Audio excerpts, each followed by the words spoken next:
சின்ன முருகைய சிங்கார முருகைய சின்ன சின்ன முருகைய சிங்கார முருகைய கொஞ்சி கொஞ்சி தமிழ் பேசும் செந்தில் வடிவேலனவ கொஞ்சி கொஞ்சி தமிழ் பேசும் செந்தில் வடிவேலனவ சின்ன சின்ன முருகைய சிங்கார முருகைய கொஞ்சி கொஞ்சி தமிழ் பேசும் செந்தில் வடிவேலனவ சுப்பிரமணிய சாமி என்பார்,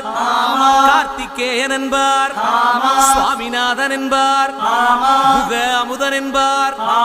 பாலசுப்பிரமணியன் என்பார், கருணாகரன் என்பார், கதிர்காம கந்தன் என்பார், கதிர்வேல சுவாமி